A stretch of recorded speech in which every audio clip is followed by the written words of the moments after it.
Okay, okay. Oh yes, thank you sir, thank you. Very good afternoon students. मुझे लगता है कि आप लोग अपना 29th जैन शिफ्ट 1 का जेई का मेन एग्जाम आप देकर आए होंगे। तो हम लोग आपके लिए उसकी एनालिसिस करेंगे, उस पेपर की आपके लिए एनालिसिस करेंगे और कोशिश करेंगे कि आपके लिए कोई रेलिवेंट इंफॉर्मेशन, ऐसी रेलिवेंट इंफॉर्मेशन आपको हम दे पाए कि आप उससे आगे की शिफ्ट्स के लिए अपनी प्रिपरेशन को ज्यादा स्ट्रॉन्ग कर सकें और आगे के एग्जाम्स को अच्छे से दे सकें। और जिन बच्चों ने किया होगा, जिन बच्चों ने आज एग्जाम दिया है, उनको ये जानने का मौका मिलेगा कि उन्होंने कैसा किया है और एक क्या रैंक वो एक्सपेक्ट कर सकते हैं। तो चलिए शुरू करते हैं अपनी एनालिसिस को। पेपर के बारे में अगर बात की जाए बच्चों, तो पेपर जैसा पिछले 2 शिफ्ट्स में हुआ था, इससे पहले 27 जैन को हुआ था, पेपर करीब करीब वैसा ही था। 27 जैन की अगर बात करें तो शिफ्ट 1 का जो पेपर था वो थोड़ा सा ऑन द इजी साइड था, बट कह सकते हैं शिफ्ट 2 का पेपर मैथमेटिक्स के चलते थोड़ा सा ऑन द डिफिकल्ट साइड हम कह सकते हैं। बट आज का पेपर भी अभी तक जो हमें इनपुट्स मिले हैं, जो मेमोरी बेस्ड बच्चों ने बताए हैं, जो बच्चे दे के आए हैं, उन्होंने जो बताया उसके हिसाब से केमिस्ट्री का पोर्शन मैं आपको कह सकता हूं कि बहुत मुश्किल तो नहीं था। केमिस्ट्री का पोर्शन बहुत मुश्किल नहीं था। कुछ अभी तक मुझे बहुत ही थोड़े से क्वेश्चंस मिल पाए हैं, तो पूरा तो पेपर मैंने नहीं देखा है, तो पूरा तो अभी मैं आपको नहीं जानकारी दे पाऊंगा। लेकिन जो भी क्वेश्चंस हमें मिले हैं तो वो ऑन द इजी साइड ही है। और बच्चों का ऐसा कहना है, जो बच्चे देकर आए हैं एग्जाम, उनका ऐसा कहना है कि करीब करीब 20 questions, 20 questions, may be 20, 21, 22 questions chemistry में कह सकते हैं आप, या तो डायरेक्ट एनसीईआरटी से आए हैं या एनसीईआरटी बेस्ड क्वेश्चंस हैं। ओके, तो ये एक बहुत इंपॉर्टेंट बात है जो आपको बच्चों आगे की शिफ्ट्स की अगर आप तैयारी कर रहे हैं तो आपको ध्यान रखना होगा कि अगर क्वेश्चंस एनसीईआरटी से आ रहे हैं या एनसीईआरटी बेस्ड आ रहे हैं तो आप प्लीज एनसीईआरटी को फोकस करिए, सिंस अब आप अपनी लास्ट मिनट प्रिपरेशंस में है। अपनी लास्ट मिनट प्रिपरेशंस को आप एनसीईआरटी से करें, एनसीईआरटी के क्वेश्चंस खूब आप प्रैक्टिस करें और एनसीईआरटी में जो कंसेप्ट्स दिए हुए हैं उनको खूब आप अच्छे से पढ़ें। दूसरी बात, जो जितना मैं आपको केमिस्ट्री के लिए बता सकता हूं बच्चों, केमिस्ट्री में हमें कुछ क्वेश्चंस मिले आयनिक इक्विलिब्रियम से, और ये मैं आज की शिफ्ट की बात कर रहा हूँ, 29 जैन शिफ्ट 1 की बात मैं कर रहा हूँ। हमें आयनिक इक्विलिब्रियम के क्वेश्चंस मिले जैसा कि बच्चों ने बताया है, और आयनिक इक्विलिब्रियम के भी बहुत मुश्किल क्वेश्चंस नहीं मिले हैं। एनसीईआरटी लेवल या बिल्कुल बेसिक लेवल क्वेश्चंस जो आप सीधे फॉर्मूला में वैल्यू पुट करके कैलकुलेट कर सकते हैं बच्चों, ऐसे क्वेश्चंस हमें मिले हैं। उसके अलावा बच्चों ने कहा है कि बफर सॉल्यूशन से भी बिल्कुल स्टैंडर्ड क्वेश्चन जो फॉर्मूला बेस्ड होता है, जो वैल्यू रख के सॉल्व हो जाएगा, ऐसा क्वेश्चन हमें बफर सॉल्यूशन से मिला है। फिर कुछ क्वेश्चंस एटॉमिक स्ट्रक्चर से बच्चे बता रहे हैं कि एटॉमिक स्ट्रक्चर से क्वेश्चन मिला है।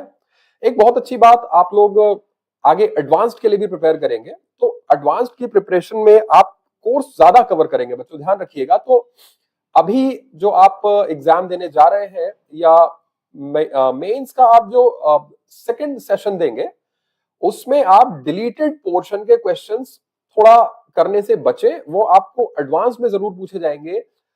तो आपकी स्ट्रेटजी ये हो सकती है कि अगर आपका मेंस अच्छा हो गया है, इसी बार अच्छा हो गया है, तो आप फिर एडवांस की प्रिपरेशन बहुत अच्छे से कर सकते हैं। लेकिन अगर आपका मेंस किन्हीं कारणों से अच्छा नहीं हो पाया है और आपको लगता है कि आपको मेंस की और प्रिपरेशन करनी है, तो मेरी आपको ये सलाह रहेगी कि आप जो डिलीटेड पोर्शन है उसकी प्रैक्टिस अभी ना करें, क्योंकि डिलीटेड पोर्शन से मेंस में कोई क्वेश्चन देखने को बच्चों नहीं मिल रहा है।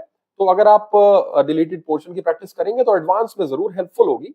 लेकिन मेंस अगर आप अच्छा करना चाहते हैं तो आप एनसीईआरटी देखिए और डिलीटेड पोर्शन को करने से थोड़ा अभी फिलहाल आप बच सकते हैं। उसके अलावा कुछ क्वेश्चंस बच्चों ने बताया है कि बायोमोलिक्यूल से पूछे गए थे। एरोमेटिक कंपाउंड से भी क्वेश्चंस थे बच्चों, एरोमेटिक कंपाउंड से भी क्वेश्चंस थे। क्वेश्चंस का लेवल बहुत बेसिक था। तो अगर आप अपनी स्ट्रेटजी आगे के लिए प्लान करते हैं तो आप मेरे हिसाब से कुछ टॉपिक्स को या कुछ चैप्टर्स को अब आप टच कर सकते हैं और उनके कुछ प्रॉब्लम्स जैसे 10 15 20 प्रॉब्लम्स, जैसे क्योंकि अब आपको लगता है कि मुझे लगता है कि अब बहुत समय आपके पास नहीं होगा, तो आप छोटे मोटे क्वेश्चंस जो बहुत मुश्किल क्वेश्चंस नहीं है, बहुत मुश्किल क्वेश्चंस के पीछे मत भागिए अभी, क्योंकि जैसा मैं देख पा रहा हूं जो क्वेश्चंस अभी पूछे जा रहे हैं, जो क्वेश्चंस अभी आ रहे हैं, वो या तो बेसिक एनसीईआरटी से आ रहे हैं या बहुत उसमें डिफिकल्टी लेवल हम कह सकते हैं इजी टू मॉडरेट के बीच में क्वेश्चंस आ रहे हैं, बहुत मुश्किल क्वेश्चंस नहीं आ रहे हैं। तो बच्चे अभी इसी बीच मुझे एक कमेंट मिला है, एक बच्चा पूछ रहा है कि सर 180 मार्क्स पे क्या परसेंटाइल आएगा। तो बच्चों जैसा अभी मेरे पास रिपोर्ट्स हैं जो बच्चों ने जिस हिसाब का बताया है, केमिस्ट्री का पेपर वो इजी कह रहे हैं, फिजिक्स का पेपर मॉडरेट कहा जा रहा है, मैथ्स का पेपर थोड़ा जरूर बताया जा रहा है कि लेंदी था या little on the difficult side था, ऐसा कहा जा रहा है। तो मुझे लगता है अगर आप 180 स्कोर कर रहे हैं तो आप 98 99 परसेंटाइल के बिल्कुल करीब पहुंच जाएंगे। 180 इस शिफ्ट की मैं बात कर रहा हूं बच्चों, ये जो आज का पेपर हुआ है 29 जैन वाला, इसकी मैं बात कर रहा हूं। तो अगर आप इसमें इतना स्कोर कर रहे हैं, 180 स्कोर कर रहे हैं, तो आपका अच्छा खासा परसेंटाइल मेरे ख्याल से 99 भी टच हो सकता है मे बी, क्योंकि mathematics was on a little difficult side, that's why 180 marks पे मे बी आप 99 परसेंटाइल के क्लोज रह सकते हैं या उसको टच कर सकते हैं। तो कोशिश आपकी ये रहनी चाहिए कि आप आयनिक इक्विलिब्रियम के क्वेश्चंस करें। आयनिक इक्विलिब्रियम के क्वेश्चंस कैसे क्वेश्चंस करें, बहुत मुश्किल क्वेश्चंस को आप नहीं उठाएं। और एक बात मैं उन बच्चों से कहना चाहूंगा जो बच्चों एग्जाम आने से पहले बहुत अच्छी तैयारी किन्हीं कारणों से नहीं कर पाए हैं और जिन्हें लगता है कि एग्जाम बहुत टफ होगा और मुझे नहीं कुछ करना चाहिए, तो मैं आपको बताना चाहूंगा कि आपको बिल्कुल हथियार डाल के नहीं बैठना है। जो एग्जाम से जो क्वेश्चंस आ रहे हैं, अगर आपने साल भर थोड़े भी मन से पढ़ाई की है तो आप पेपर अटेम्प्ट जरूर करिए बच्चों। ये आपके लिए एक बहुत अच्छा अपॉर्चुनिटी है कि आप प्रैक्टिस अच्छे से कर लें इन पेपरों के दौरान ही, ताकि जब आप सेशन 2 देंगे तो आप उसमें अच्छा स्कोर कर पाए बच्चों। क्योंकि अभी के पेपर्स जो हो रहे हैं वो बहुत मुश्किल पेपर्स नहीं है, और कुछ बच्चों के दिमाग में ये सवाल आ सकता है कि मेरी preparation up to the mark नहीं है, जैसा मैंने सोचा था वैसा मैं नहीं कर पाया हूं। तो आप क्वेश्चन मैं पेपर देने ना जाऊं, ऐसा कुछ बच्चों के दिमाग में आ सकता है, तो प्लीज ऐसा मत करिए। आप क्वेश्चन पेपर अटेम्प्ट करने, जेई पेपर अटेम्प्ट करने जरूर जाइए और कोशिश करिए कि आप जितना भी आपको आ रहा है उतना आप करें, उसको छोड़े नहीं। तो आपका और उसके हिसाब से फिर आप अपने नेक्स्ट अप्रैल सेशन की प्रिपरेशन स्टार्ट कर सकते हैं। तो मैं था आप आयनिक के क्वेश्चंस अटेम्प्ट करिए और थर्मोकेमिस्ट्री के क्वेश्चंस आप अटेम्प्ट करिए। मैंने आपको आपके लिए एक शायद थर्मोकेमिस्ट्री का क्वेश्चन लास्ट हमारे वीडियो में आपको करके दिखाया भी था। तो थर्मोकेमिस्ट्री के क्वेश्चंस भी बहुत इजी लेवल के ही पूछे जा रहे हैं। फिर आप एटॉमिक स्ट्रक्चर के कुछ क्वेश्चन जरूर प्रैक्टिस करिएगा, जो कि बहुत आपको अपना लेवल बहुत ऐसा नहीं रखना है कि बहुत मुश्किल क्वेश्चन आप प्रैक्टिस करने लग जाएं। अभी फिलहाल उसकी जरूरत नहीं है। अगर जिनका अच्छा हो गया है मेंस, तो वो आगे एडवांस्ड के लिए अपना अलग स्ट्रेटजी रहेगा, तो वो ये क्वेश्चंस प्रैक्टिस कर सकते हैं, मुश्किल क्वेश्चंस प्रैक्टिस कर सकते हैं। लेकिन अभी अगर आप मेंस ही दे रहे हैं तो आप एक मॉडरेट लेवल के क्वेश्चंस को आप प्रैक्टिस कर सकते हैं, वो आपके लिए बहुत अच्छा रहेगा। फिर आप जनरल ऑर्गेनिक केमिस्ट्री पढ़ सकते हैं, जिसमें आप एसिड बेस स्ट्रेंथ के क्वेश्चंस खूब प्रैक्टिस करिए बच्चों।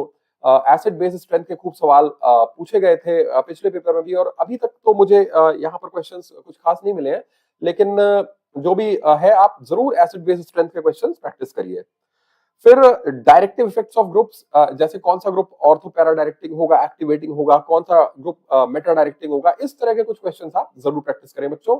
तो ये आपकी प्रिपरेशन को आगे ले जाने में और आगे की शिफ्ट्स को बेटर बनाने में आपको हेल्प करेगा। ठीक है, तो बच्चे लोग लेट्स स्टार्ट। मेरे पास कुछ कुछ क्वेश्चंस हैं, उनका डिस्कशन मैं आपके साथ करता हूं। जैसे एक क्वेश्चन बच्चों मुझे मिला हुआ है,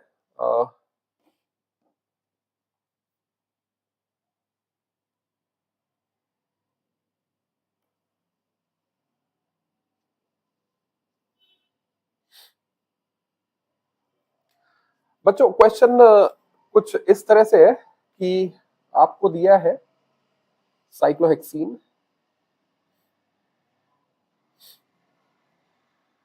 आपको उस बच्चों साइक्लोहेक्सीन दिया है और इसमें शायद आपको पूछा है बच्चों, ये मेमोरी बेस्ड है, तो जितना क्वेश्चन मेरे पास है मैं उतना ही आपको डिस्कस कर पाऊंगा। एग्जैक्ट क्वेश्चन इससे थोड़ा अलग भी हो सकता है।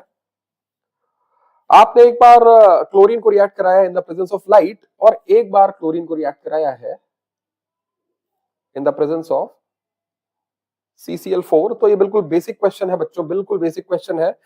Cl2 अगर आप लाइट की प्रेजेंस में करेंगे तो फ्री रेडिकल मैकेनिज्म आप लोगों ने बहुत अच्छे से पढ़ा होगा। फ्री रेडिकल मैकेनिज्म फॉलो होता है, तो फ्री रेडिकल मैकेनिज्म में यहाँ पर जो फ्री रेडिकल बनेगा एलाइलिक पोजीशन पे स्टेबल होगा, तो क्लोरीन आप वहां जोड़ सकते हैं। और जो Cl2 in the presence of CCl4 आपने किया है बच्चे लोग, तो आप जानते हैं ये एंटी एडिशन होता है, ये एंटी एडिशन होता है बच्चे लोग। तो यहां क्लोरीन और यहां पर क्लोरीन आप ऐड कर सकते हैं, ठीक है। इसी बीच किसी का कमेंट है, मैं उसको पढ़ने की कोशिश करूंगा बच्चों। इज पेपर मॉडरेट और इजी सर? बच्चों, as far as chemistry is concerned I can tell you paper was easy. और जिन भी बच्चों से बात हो रही है वो ऐसा बता रहे हैं कि मैंने 22 क्वेश्चन कर लिए सर, कोई कह रहा है मैंने 25 में 25 क्वेश्चन कर लिए। तो as far as chemistry is concerned बच्चों, पेपर मेरे ख्याल से अभी जो बच्चों से बात हुई है, पूरा पेपर तो मेरे सामने अभी नहीं है, इसलिए मैं पूरा कमेंट तो नहीं कर पाऊंगा, लेकिन जो बच्चों ने मुझे बताया है उस हिसाब से मुझे लगता है कि पेपर इजी टू मॉडरेट में ही रखा जाएगा। एक बार पूरा पेपर देख लूंगा तो जरूर आपको उसका पूरा एनालिसिस दे पाऊंगा, लेकिन अभी तो मुझे लगता है कि पेपर को इजी टू मॉडरेट में ही रखना चाहिए बच्चों। तो आप मान के चले कि पेपर आपके लिए, अगर आपने साल भर अच्छे से पढ़ाई की है तो वो आपके लिए इजी ही होगा। ओके, तो बच्चे लोग, एक क्वेश्चन ये आपसे पूछा गया था। एक और क्वेश्चन मुझे मिला है, हालांकि क्वेश्चन इनकम्प्लीट है, मेरे पास इसके ऑप्शंस नहीं है और पूरा डेटा भी नहीं है, बट बेसिकली क्वेश्चन ये कहना चाह रहा है कि आपने ये इक्विलिब्रियम में पढ़ा है, बहुत एनसीईआरटी में इस तरह के क्वेश्चंस आपको मिलेंगे।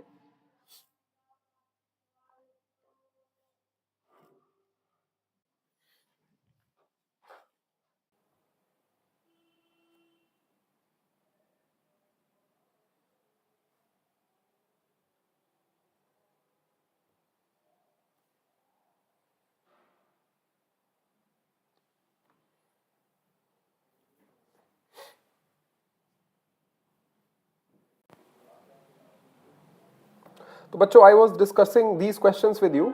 मैं आपसे ये दो क्वेश्चंस डिस्कस कर रहा था कि एक में हम लोगों ने देखा था क्लोरीन के ऊपर in the presence of light जब हमने रिएक्शन कराया था, और दूसरा क्लोरीन का रिएक्शन कराया था in the presence of CCl4। तो पहला फ्री रेडिकल मैकेनिज्म था और दूसरा एडिशन था। तो मैंने आपको ये क्वेश्चन डिस्कस करके बताया। दूसरा क्वेश्चन भी मैंने आपके साथ डिस्कस किया था, जहां पर N2O4 का डिसोसिएशन है NO में, और यहां पर पूछा जा रहा है हमसे कि केपी और शायद ये क्वेश्चन कंप्लीट नहीं है बच्चों मेरे पास। केपी आपको गिवन है और आपसे शायद केसी की वैल्यू से पूछी जा रही है। तो रिलेशन मैंने आपके लिए लिखा था, जो आप पढ़ते हैं, ये रिलेशन है, ये रिलेशन मैं आपके लिए लिखा था, KP is equal to KC R T to the power delta N. So KP is equal to KC R T हो जाएगा, क्योंकि यहाँ डेल्टा एन की वैल्यू हो जाएगी बच्चों 1। Why delta N is 1? क्योंकि आप जानते delta N number of gaseous, number of moles of gaseous products minus number of moles of gaseous reactants, ये होता है। तो आप अगर यहाँ देखते हैं तो यहाँ 2 मोल है NO का, और यहाँ पर सिर्फ 1 मोल है N2O4 का, तो 2 माइनस 1 विल बी 1। तो आप सिंपल केपी का कैलकुलेशन कर सकते हैं। अगर आपको केपी गिवन है तो आप केसी का कैलकुलेशन कर सकते हैं।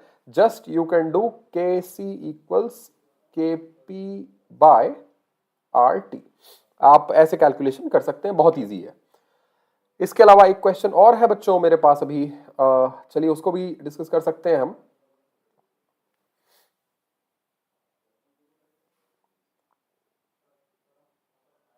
हमारा क्वेश्चन है बच्चों, ये कह रहा है आपके पास स्टाइरीन का मॉलिक्यूल है,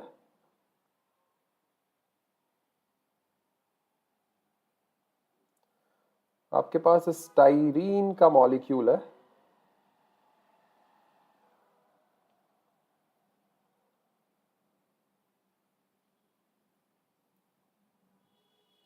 और आपने उस पे एक सीक्वेंस ऑफ रिएक्शंस ट्राई किया हुआ है। पहले आपने उसका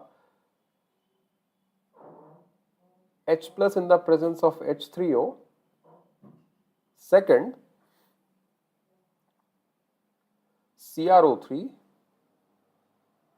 थर्ड आपने hydrazine in the presence of OH minus and heat, ये कराया है। तो आप थर्ड रिएक्शन आपको बच्चों देखते ही समझ में आ जाएगी। Aldehyde ketones and carboxylic acids में कुछ इस तरह की रिएक्शन आपको मिलेगी। इसका नाम है वुल्फ किश्नर रिडक्शन। तो बच्चों पहला स्टेप जब इसमें आप कराओगे, जब इसमें आप हाइड्रोलिसिस करोगे H plus in the presence of H3O, तो आपको सेकेंडरी अल्कोहल मिलेगा, सेकेंडरी अल्कोहल मिलेगा।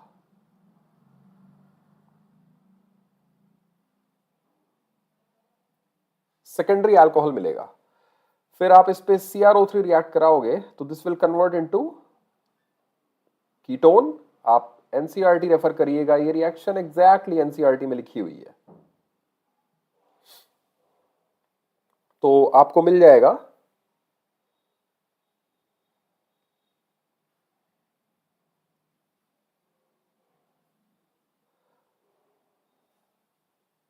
कीटोन, या इसको आप एसिटोफिनॉन कहिए, आपको मिल जाएगा एसिटोफिनॉन, आपको मिल जाएगा एसिटोफिनॉन। और फिर आपने एसिटोफिनॉन पे वुल्फ किश्नर रिएक्शन की है।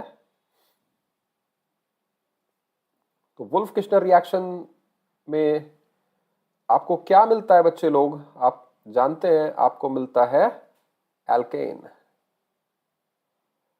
तो बच्चे लोग ये इसका सॉल्यूशन होना चाहिए। तो मुझे उम्मीद है आप लोगों ने क्वेश्चंस ट्राई किए होंगे और आपका स्कोर, अच्छा स्कोर आप एक एक्सपेक्ट कर रहे होंगे। तो बच्चों मैथ्स की एनालिसिस लेके नेक्स्ट हमारे प्रवीण सर अब आपके सामने होंगे। So over to Praveen sir.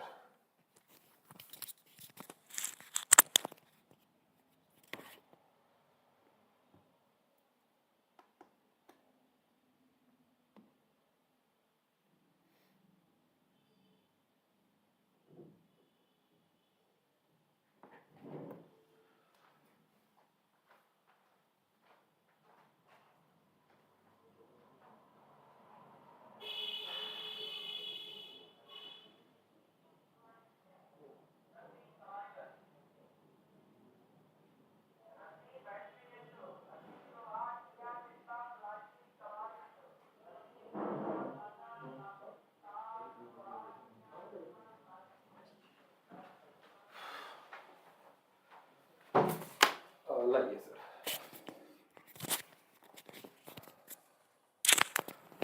ठीक, ओके ओके, अब आप स्टार्ट कर सकते हैं।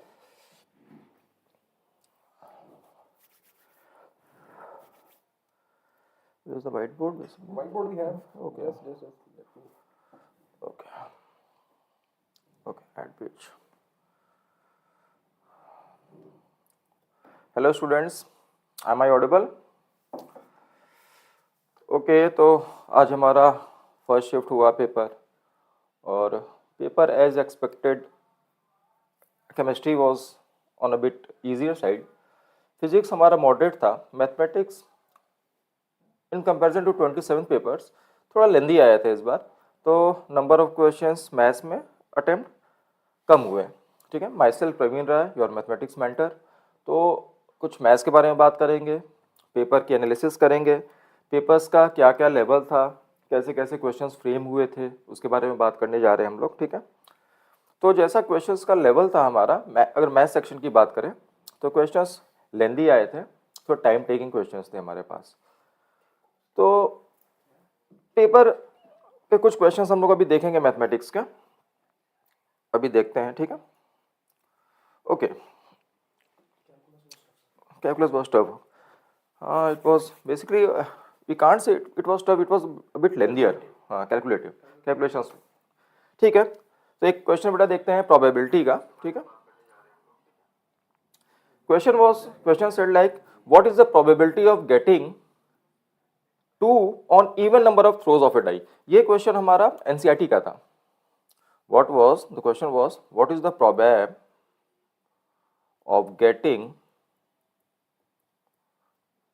number 2 on even number of throws of a dice. ठीक है, ये हमारे जैसे क्वेश्चन है. ये अब इसी क्वेश्चन को चेंज भी कर सकते थे. What is the probability of getting 2 on odd number of throws of a die? ठीक है, तो जो भी हमारा आंसर आएगा 1 में से उसको माइनस कर देंगे, वो उसका आंसर हो जाएगा. इस क्वेश्चन को देखते हैं. तो डाइज हम लोग जानते हैं, we have numbers 1 to 6. What is the probability of getting 2 on a single throw of a die? Probability is 1/6. 1/6 2 आने का, तो 2 नहीं आने की प्रोबेबिलिटी क्या है? 5/6. ओके, सो अब इसको कैसे सोचते हैं क्वेश्चन को? जैसे बेटा देख, यहाँ पे हम लोग क्या कर सकते हैं. इवन नंबर में बोला है, ठीक है, तो पहले वाले थ्रो में हमारा 2 नहीं आया, सेकंड वाले में आ गया. फिर क्या हुआ? पहले वाले में नहीं आया, दूसरे वाले में भी नहीं. ये चीज़ है हमारा इवन नंबर पे आना चाहिए. तीसरे पे भी नहीं आया, चौथे में आ गया. फिर क्या हुआ? पहले में नहीं आया, दूसरे में नहीं आया, तीसरे में भी नहीं आया, चौथे में भी नहीं आया, पांचवें में भी नहीं आया, सिक्स्थ में आ गया, एंड सो ऑन. तो ये ऐसे एक जीपी चलती जाएगी. यस और नो? तो अगर ध्यान से देखें हमारा क्वेश्चन ये क्या हो गया, तो कुछ क्वेश्चन हमारा ऐसा बन जा रहा है. 5/6 इंटू 1/6, 5/6 क्यूब इंटू 1/6, 5/6 की power 5 into 1/6, and so on up to infinite. तो ये क्वेश्चन कुछ इन्फिनाइट जीपी का नहीं दिख रहा है बेटा. ये प्रोबेबिलिटी तो कहने का ये क्वेश्चन तो हमारा एक इन्फिनाइट जीपी का है. ठीक है, तो यहाँ पे अपन अगर 1/6 कॉमन ले लें तो what I will get? 5/6 plus 5/6 cube plus 5/6 की power 5 dash dash dash up to infinite. Obviously this is an infinite GP. For infinite GP, if the sum has to be finite, its common ratio should lie between -1 and 1. तो यहाँ पे अपन देख रहे हैं common ratio हमारा 5/6 का whole square है, which is what 25/36. तो हम सम का फॉर्मूला जानते हैं, a/1 - r. a is 5/6, common ratio is what? 25/36. Solving it, we will get what? This is 36 minus 25 is 11. तो 5/11 36 कैंसिल आउट हो जाएगा. ठीक है, तो जो हमारा ये पर्टिकुलर ये क्वेश्चन था, what is probability of getting 2 on even number of throws of a dice, the answer would be what? 5/11. इसी क्वेश्चन को अपन चेंज कर दें कि what is the probability of getting 2 on odd number of throws of a die. ठीक है, तो समझ सकते हैं. ठीक है, इजी है.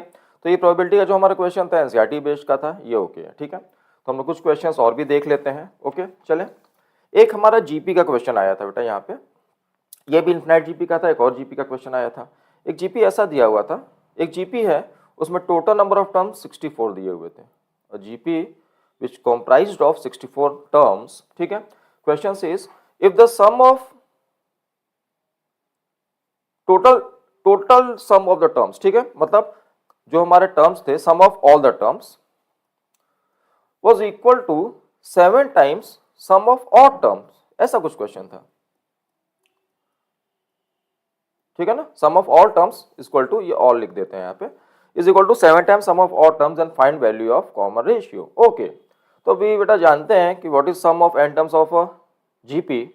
It is what? a r की power n-1 upon r-1, where a is the first term, r is the common ratio, n is the total number of terms. Okay, तो यहाँ पे अगर बेटा हम देख जीपी को ऐसे देखते हैं,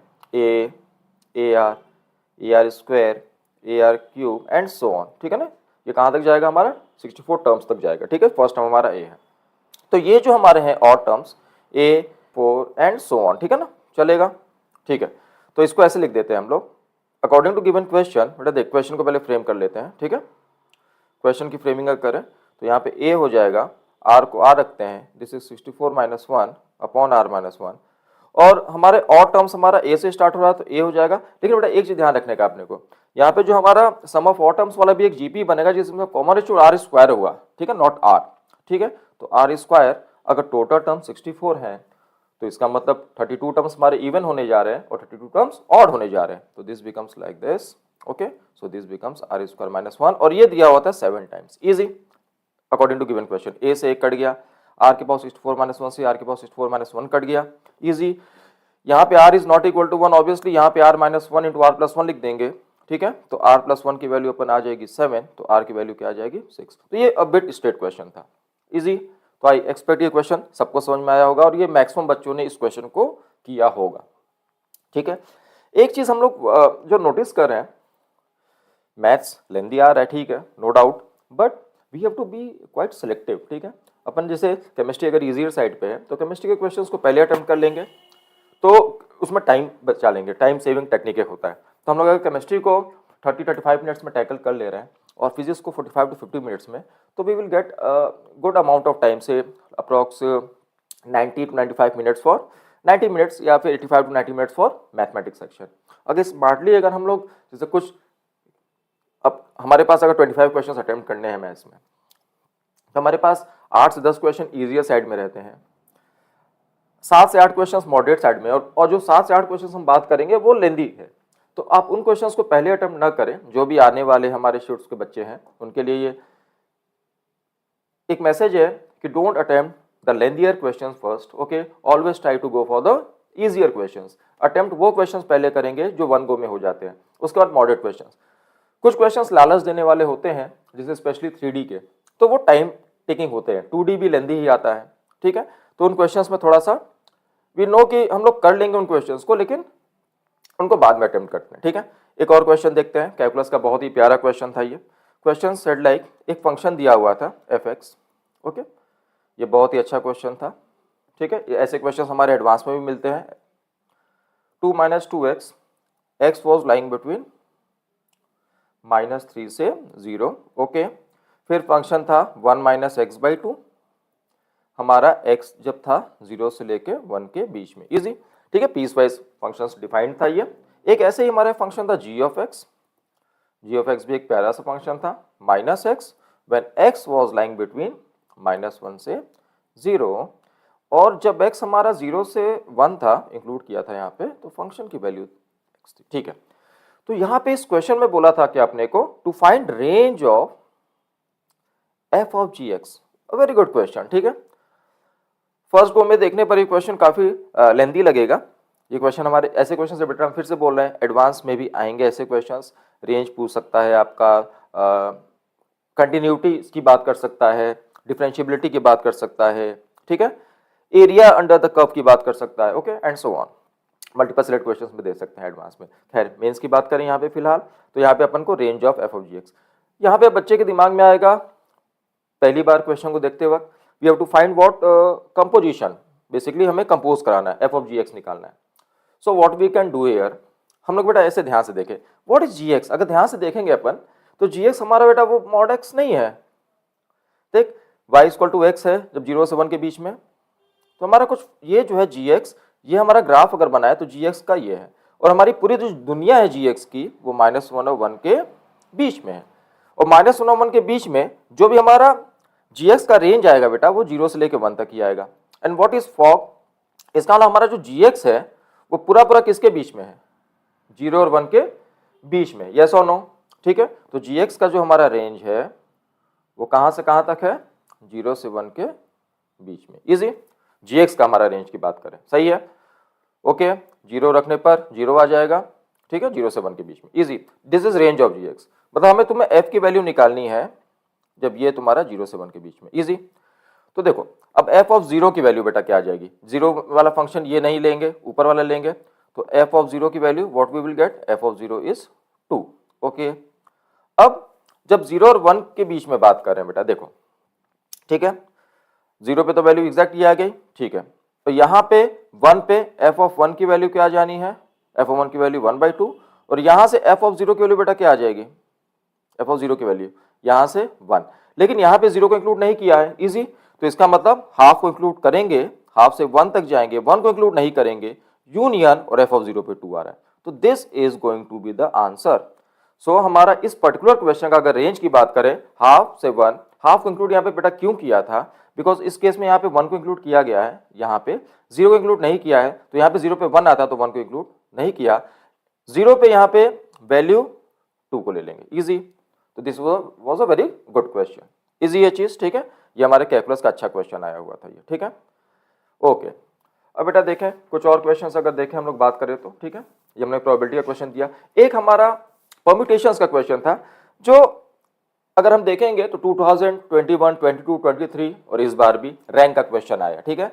ranking in a dictionary, rank के क्वेश्चंस हमेशा से इंपॉर्टेंट रहे हैं, हमारे एनसीईआरटी आर डी शर्मा में भी क्वेश्चंस दिए हुए हैं, ठीक है। और लगभग पूरे इंडिया में इसको प्रैक्टिस किया जाता है, ठीक है ना। जो भी जेईई एस्पायरेंट होगा वो 100% रैंकिंग का क्वेश्चन करता है, ठीक है। तो इस बार हमारे मोदी जी ने G20 भी कराया, ओके, G20 कराया था तो G20 पे क्वेश्चन दे दिया गया, ठीक है। अभी हो सकता है अयोध्या को भी रैंकिंग दे दिया जाए नेक्स्ट शिफ्ट में, ठीक है। ओके, तो बी प्रिपेयर्ड। ओके बेटा, चलो यहाँ देखते हैं। तो क्वेश्चन ये था कि G20, if all the letters of G20 are to be arranged, सही है, then and they are going to be used in a dictionary, then what is the rank of the word G20? Okay, तो ये बेटा question, अब पूरा तो इसको क्या करना, इसमें ये देख लो, सबसे पहले सीक्वेंस में क्या आता है, अल्फाबेटिकल ऑर्डर में सबसे पहले हमारा E आता है, फिर G आता है, फिर N, T 2 बार है तो T, उसके बाद बेटा हमारा क्या आ जाएगा, W आ जाएगा, फिर Y आ जाएगा। ओके, तो इसी का अरेंजमेंट करना है। तो डिक्शनरी में ऑब्वियसली पहले हम E से स्टार्ट करेंगे, E को स्टार्ट करेंगे तो बचेगा क्या हमारे पास, 6 बचेंगे, जिसमें से 2 रिपीटिशन है, ठीक है। तो ये हम डायरेक्ट लिख देते हैं 6 factorial by 2 factorial. Okay, E के बाद बेटा G कर दिया, अब G के बाद सीधे नहीं अरेंज कर देंगे क्योंकि G20 इसी में आ जाएगा, तो G के बाद फिर अल्फाबेटिकल ऑर्डर में E आ जाएगा, ठीक है। इसको बेटा कितने से अरेंज कर सकते हैं, 5 फैक्टोरियल बाय 2 फैक्टोरियल। फिर E के बाद बेटा G कर दिया, फिर N कर देते हैं अपन, N कर देंगे तो फिर से ये 5 फैक्टोरियल बाई 2 फैक्टोरियल ही आना है। Okay, got the point. फिर बेटा देख N के बाद T करेगा तो फिर से वापस आना होगा, फिर E कर देते हैं तो GT, फिर से हमारा ये क्या आ जाएगा 4 फैक्टोरियल, GT E हो गया अपना। फिर इसके बाद अपन क्या कर सकते हैं, N कर सकते हैं, फिर से बेटा ये क्या आ जाना है 4 फैक्टोरियल। ओके, फिर अपन क्या कर सकते हैं, GT N कर ही दिया है, फिर GT के बाद T कर देंगे, ये फिर से हमारा 4 फैक्टोरियल। अब देखो बेटा यहाँ पे T के बाद W आएगा, अब W के बाद कोइंसिडेंस देखना है, E आ जाएगा, फिर N आ जाएगा, G20 हमारा आ गया तो +1। Okay, so 6 factorial by 2 factorial हमारा कितना हो जाता है, ये 360, ठीक है। 5 factorial by 2 factorial is what 60, this is also 60, 4 factorial is 24, 4 factorial is 24 equal to 24, ठीक है। तो 24 इज 3 टाइम्स और दिस इज व्हाट 480, तो 480 प्लस 72 72 प्लस 1, तो जो भी ये आंसर आ जाएगा हमारा, ठीक है। कैलकुलेट इसको कर लेंगे 553। ओके, तो this was ranking of what the word G20 in a dictionary. Okay, good question, nice question. Okay, तो अयोध्या के लिए तैयार रहेंगे बेटा, ठीक है ना, हो सकता है आ जाए, ठीक। ओके, एनीवेज अब बेटा आगे कुछ और क्वेश्चंस देखते हैं। मैथ्स के क्वेश्चंस ओके हैं, अच्छे हैं, ठीक है। कुछ क्वेश्चंस अपने को लेंदियर साइड में मिले हैं, पर अब इतना तो मैथ्स से एक्सपेक्ट किया ही जाता ना, ठीक है। इतना तो बेटा मैथ्स हम लोग एक्सपेक्ट करेंगे। वी ऑल नो, ये तो अब तो भगवत गीता में भी लिख दिया गया है कि if you are going to attempt JEE mains paper, तो भाई मैथ्स अच्छा करो तो आपका रैंक चेंज होगा, ठीक है। क्योंकि maths is going to play a very decider. Okay, क्योंकि ये आपका मैक्सिमम स्टूडेंट्स ज़्यादा अटेम्प्ट नहीं कर पाते हैं। Trust me, if you have scored 14 to 15 marks in math section, you will definitely score 99 plus percentile in mathematics section. Okay, तो ऐसे ऐसे बेटा हमारे पास कुछ और क्वेश्चंस थे, क्वेश्चंस तो हम लोग के पास अब बहुत आ चुके हैं। एक और क्वेश्चन डिस्कस कर लेते हैं, ठीक है। एक बेटा लिमिट्स का क्वेश्चन देख लेते हैं, ये हमारा लिमिट्स का क्वेश्चन था। एक क्वेश्चन और देख लेते हैं बेटा, ठीक है। Question was like limit x tending to pi by 2, ये काफी स्ट्रेट क्वेश्चन था, ये 1 मिनट के अंदर हो जाना है। x क्यूब से लेके पाई बाई 2, ठीक है ना। जेईई एडवांस में बेटा इस टॉपिक पे क्वेश्चन बनेगा। cos of 1 by T D T, नीचे में हमारा था x माइनस पाई बाई 2। इस क्वेश्चन को बेटा ध्यान से देखेंगे तो ये लिमिट का क्वेश्चन है। ये कौन सा फॉर्म बनेगा, ये न्यूटन्स लेबनीज रूल, ठीक है ना। न्यूटन साहब यहाँ भी आ गए, ठीक है। ओके, तो ये न्यूटन्स लेबनीज रूल का बेटा क्वेश्चन है। तो अपन इसमें क्या करते थे, याद करेंगे, ठीक है। इसमें ऊपर नीचे डिफ्रेंशिएट करेंगे तो इसका डिफ्रेंशिएट जब करेंगे what we will get minus of cos of, जब ये रखेंगे तो डिफ्रेंशिएशन 0 हो जाना है, इसको रखेंगे तो minus cos of 1 by T, तो टी की जगह हमारा बेटा एक्स क्यूब है और एक्स को डिफ्रेंशिएशन करेंगे तो 3x स्क्वायर, एक्स माइनस 2 का डिफ्रेंशिएशन इज 1। फिर अपन क्या करेंगे, इसकी जगह पाई बाई 2 रख देंगे तो हमारा ऑप्शन हो जाएगा minus of cos 8 by pi cube, और इसकी जगह अपन रख देंगे तो 3 into pi square by 4। 20 seconds का बेटा क्वेश्चन था ये, ठीक है, न्यूटन्स लेबनीज रूल। ठीक है, तो कुछ क्वेश्चंस लेंदी हैं, कुछ क्वेश्चंस बहुत जल्दी भी हो जा रहे हैं, तो ओवरऑल ठीक है एक अच्छा ही पेपर कहा जा सकता है। जिन बच्चों ने इस शिफ्ट में 180 प्लस स्कोर कर रहा है वो 99 परसेंटाइल एक्सपेक्ट कर सकते हैं इस पेपर में। ठीक है, ओके, तो हम लोग अब नेक्स्ट शिफ्ट का भी एनालिसिस करते रहेंगे, मिलते रहेंगे। All the best for the future aspirants. ठीक है, अब आशुतोष सर फिजिक्स वाले भी आएंगे अपने, वो डिस्कस करेंगे, उन्होंने एनालिसिस करेंगे आप लोग के साथ में। ठीक है, ओके किड्स, ओके बच्चों, फिर मिलते हैं, take care, bye, all the best. Ashutosh sir आइए सर, अब आप अपना फिजिक्स का एनालिसिस करें बच्चों के साथ, मार्गदर्शित करिए बच्चों को। Thank you sir. बच्चों पेपर तो बहुत इजी आया था, ठीक है, फिजिक्स का, जैसा कि मैंने देखा और मुझे क्वेश्चंस अवेलेबल हुए, तो आप लोगों को हमने जो इम्पोर्टेंट टॉपिक बताए थे उससे देखिए क्वेश्चंस आए हैं। अगर आप जो देखें तो पिछले एनालिसिस का बहुत तगड़ा यहाँ पे फैक्टर रहा है और वो आए हैं, और हमने बोला था वो टॉपिक्स पढ़ के जाएगा, उन टॉपिक से अभी क्वेश्चंस बच्चे जो दिए उन्हीं से ही हैं लगभग मेरे पास। जैसे कि अगर हम आपको दिखाएं तो ये पहला क्वेश्चन मेरे पास अवेलेबल है, वर्क पावर एनर्जी। मैंने कहा था मैकेनिक्स थोड़ा सा देखना पड़ेगा आप लोग को सही से, और एक्चुअली काइनेमेटिक्स भी है। ठीक है बच्चों, तो देखिए बहुत ही सिंपल, बहुत कोई टफ क्वेश्चन नहीं है। क्वेश्चन ये एक बॉडी है, उसका बच्चों मास दे दिया है 100 kg, ठीक है, और डिस्टेंस वो चलता है 10 मीटर, चलो कोई इशू नहीं, और फ्रिक्शन कोफिशिएंट दे दिया 0.4। यार एससी वर्मा का चौथा क्वेश्चन इस पे बेस्ड है, मैंने बोला ना एससी बहुत इंपॉर्टेंट, उसको देख लो। तो देखो एससी का चौथा क्वेश्चन इस पे बेस्ड है, ठीक है। मैं आप लोगों को रेफरेंस बुक भी बोल देता हूँ और क्वेश्चन नंबर भी बता देता हूँ कि आप देख लो फिजिक्स कैसे इजीली आप कर सकते हो, स्कोरिंग है फिजिक्स, कॉन्सेप्ट क्लियर हो तो सीधी सी बात है। आपसे बोला फ्रिक्शन फोर्स का वर्क डन बताइए, तो भैया फ्रिक्शन जीवन में कभी पॉजिटिव वर्क तो कर ही नहीं सकता, ये निगेटिव ही वर्क करता है, शुद्ध पाकिस्तानी है। कई जीवन में जैसे पाकिस्तानी सब क्या करता है, सब कभी जीवन में पॉजिटिव काम नहीं करता, से भी नहीं कर सकता है सब। अब पता नहीं जो अच्छे होते हैं, पर मेरा तो यही है और मैं यही बोलता हूँ। तो फ्रिक्शन फोर्स क्या हो जाएगा आपका, ऐसे हो जाएगा, ठीक है, ये निगेटिव वर्क करेगा। निगेटिव वर्क करेगा तो क्या हो जाएगा आपका, work done is equal to mu times mgs, ठीक है। फोर्स आपका आपके क्या हो जाएगा, म्यू टाइम mgs हो जाएगा। तो सारे डाटा पुट कर देते हैं, तो आपका क्या आ जाएगा 4000 जूल्स, ठीक है। F S cos theta mu times mgs। अब इसके बाद हम लोग चलते हैं आगे नेक्स्ट क्वेश्चन पे। तो जो हमारा अगला क्वेश्चन है वो देखिए, हमने आपसे एक बात बोला था कि ग्रेविटेशनल एक्सेलरेशन पढ़ के जाइएगा। इसका जो ये जी का इक्वेशन होता है बहुत इंपॉर्टेंट होता है। देखिए इस जी का इक्वेशन पे एक क्वेश्चन आपका है, बोल रहा है कि if an object is having same weight at same distance above and below the surface of the earth. देखिए एग्जैक्टली अगर आप देखेंगे हमारा एनालिसिस पहला वाला, तो जिसमें हमने बोला था कि आप जी देख लीजिए, बहुत इंपॉर्टेंट, पिछली बार भी जी से क्वेश्चन था, इफेक्टिव जो एक्सेलरेशन इस बार भी है। तो उसी से क्वेश्चन पूछा है कि if an object is having same weight at same distance above and below the surface of earth, find its distance from surface of earth.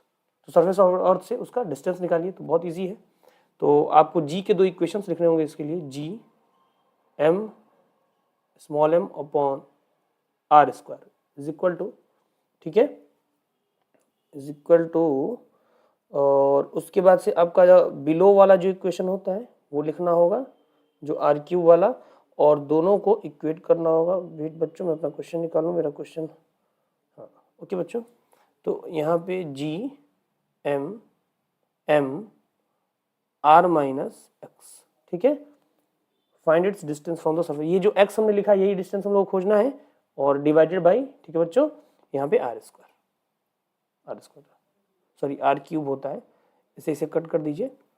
तो आपका जो इक्वेशन आएगा वो कुछ ऐसा होगा, G M small M upon R plus X का whole square is equal to G M M, और यहाँ पे क्या हो जाएगा R minus X divided by R cube, ठीक है। ये ऊपर वाले के लिए आर प्लस एक्स लिख दिया, तो कंफ्यूज नहीं होना है, और ये नीचे था तो आर माइनस एक्स यहाँ पे आ गया, ठीक है। तो यहाँ से जो इक्वेशन मिल रहा है वो जैसा देख लें आप लोग, मैं डायरेक्ट सॉल्व कर दे रहा हूँ। ये बच्चों हो जाएगा आर क्यूब और R square minus X square और यहाँ पे आ जाएगा आपका आर प्लस एक्स। ठीक है, तो बच्चों ये आपका इसको सॉल्व करने के बाद आपका आ जाएगा x is equal to root times 5 minus 1 by 2 और r। ठीक है, तो ये रहेगा ऑप्शन नंबर बी दिया है, जैसा कि मेरे पास अवेलेबल है। एक ऑप्शन है r/2, एक ऑप्शन ये है, ये बी ऑप्शन दिया हुआ है, ये आपका ए ऑप्शन है। एक ऑप्शन दिया हुआ है आप लोग का √3 माइनस 1/2r। ठीक है, होल ऐसा, ये आपका सी दिया हुआ है। ठीक है, और ऐसे डी वाले में √5 माइनस 1r, तो वो तो होगा नहीं, तो आपका कौन सा हो जाएगा, बी वाला ऑप्शन होगा। ठीक है, और जो इसके पहले वाला सॉल्व किया तो ऑप्शन डी में था। ठीक है बच्चों, तो अब आगे चलते हैं। और भी देखिए ऐसे सिंपल सिंपल क्वेश्चन है, कोई बहुत टफ नहीं है, आप इसको चाहे तो करके और अच्छा नंबर स्कोर कर सकते हैं। तो अब हम इसके बाद आते हैं आपका इलेक्ट्रोस्टैटिक। देखिए ये सब क्वेश्चन जो बच्चे हमसे पढ़े थे, और राज हमने आपके लिए कुछ कमेंट किया था, आपने पूछा था कि 180 पे कितना सर रहेगा, तो 180 200 अच्छे मार्क्स होते हैं, 96 परसेंटाइल तो तय है आपका।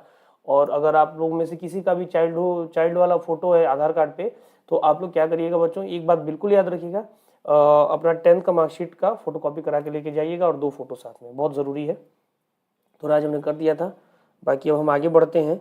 अब देखिए आगे क्या है कि कुछ ऐसा फिगर बना हुआ है, हम पहले फिगर बनाते हैं। ठीक है, ये ऐसे फिगर बना हुआ है और एक चार्ज इसके बाहर है -2q, एक चार्ज इसके अंदर है 5q। ठीक है, ये एक सर्कल है पूरा, और यहाँ पे जो भी इसका पोजीशन, इसका ये पोजीशन लिखा हुआ है 3a,0। ठीक है, और ये क्या लिखा हुआ है -5a,0। ठीक है बच्चों, ऊपर y एक्सिस और इधर आपका x एक्सिस। अब बोल ही रहा है solid sphere of radius 4a unit is placed with its centre at origin, 2 charges -2q at -5a,0 and 5q at 3a,0 is placed. If the flux through the sphere is xq, ध्यान से सुना, xq upon epsilon not, find x। तो यार इसे हमें पढ़ने के बाद सॉल्व करने में 1 सेकंड से ज़्यादा टाइम नहीं लगना चाहिए। देखिए तो यहाँ पे स्फीयर, गॉस लॉ से क्वेश्चन है, स्फीयर के अंदर क्या है, सिर्फ 5q है, तो इससे मतलब नहीं है, तो जाहिर सी बात है फ्लक्स क्या हो जाएगा, q in upon epsilon not, तो q इन क्या हो जाएगा 5q अपॉन एप्सिलॉन नॉट, तो x की वैल्यू क्या हो जाएगी 5 हो जाएगी, x की वैल्यू क्या हो जाएगी 5 हो जाएगी। देखो कितना ईजी है, ऐसे ऐसे क्वेश्चन है। फिजिक्स बेटा स्कोरिंग आ रहा है, अगर आप एससीवी अच्छे से सॉल्व किए हो, अगर आपने एनसीईआरटी क्वेश्चंस लगाए हैं, पीवाईक्यू और एससीवी अगर लेके चलो ना कम से कम, तो बहुत बढ़िया करोगे तुम लोग। एक बात और याद रखना, केमिस्ट्री में मेटलर्जी से क्वेश्चन आया था, मेटलर्जी एक्सक्लूड कर दिया था। कोफिशिएंट ऑफ बाइनोमियल से क्वेश्चन आया तो वो भी एक्सक्लूड कर दिया था मैथ्स में। ठीक है, फिजिक्स में भी ऐसे एक आध जो चीजें हैं।